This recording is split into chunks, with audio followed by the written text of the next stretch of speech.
Hi, I'm Dr. Dyan Haspel-Johnson, and it's time for Weekly Sleep Tip. So, of course, I think that although I am a psychologist, hypnosis and teaching self-hypnosis is my passion and area of expertise. So, one of the things that people often ask me about is how and why I keep up my self-hypnosis practice, my own self-hypnosis practice, and have for 27 years. And I always recommend to people that they do daily self-hypnosis, even when they get over the issue that they've been working on. And I find that I often hear from people, even decades later, honestly, that they've continued to listen to the recordings, that they've continued to practice their self-hypnosis every day or almost every day, and that they just love it. And I'm always so happy to hear that. So the question is why would you do that? Like, how quick does it work? Does it work? Why would you continue to need it if it's working so well? And the answer to that is that what I found was, first of all, to me, having had major sleep issues and health issues that, chronic infections and things like that, where the self-hypnosis changed all of that for me. It changed very dramatically my sleep issues in a very short amount of time. That was 27 years ago. So then why do I keep it up? Well, I keep it up because, for one thing, I remember where I've been.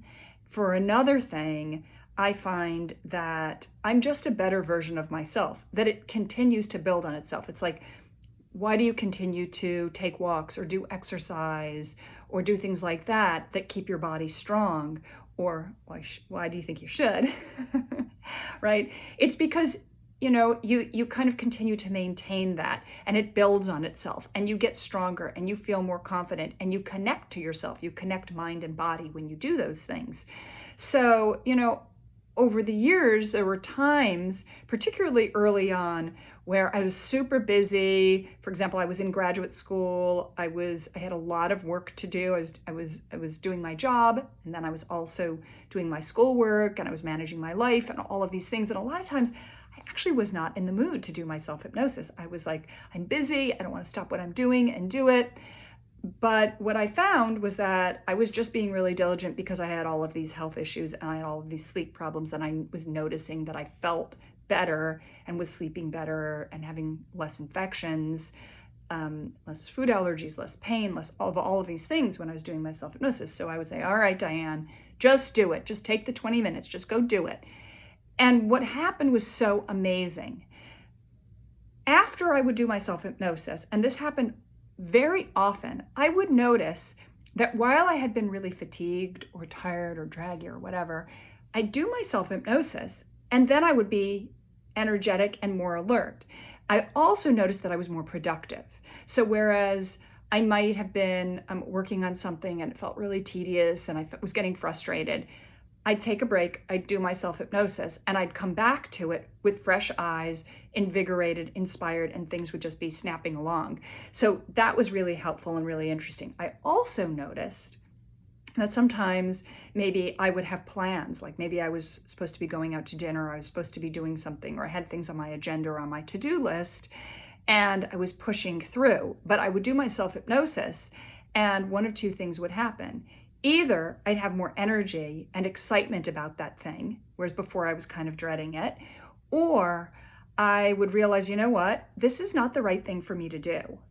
You know what, I'm tired, or I want to have some quiet time, or I want to do something else, and I'd get in touch with that, and I would feel more confident about communicating that or changing my plans. So I think that it helps us to not just sleep better when we do self-hypnosis and be our best selves, but it also helps us to know ourselves more and to be in that flow and to be less willing to compromise the integrity of our spirit, of what's really right for us. It just is like, well, hey, I'm doing my self-hypnosis and I feel so connected to myself that I'm not really interested in doing some of those things that pushed me to my outer limits, or were so accommodating of these ideas I had of who I should be, or these pressures. Instead, I was able to sort of say, wait a second, this is what's best for me. And I found that I had so much confidence in that I had a lot more support than I ever expected for it. So that was really great too. So I hope this is helpful. You can go to the link in my profile where you can download my favorite sleep tips, some free materials, and I think those will really help. All right, sweet dreams.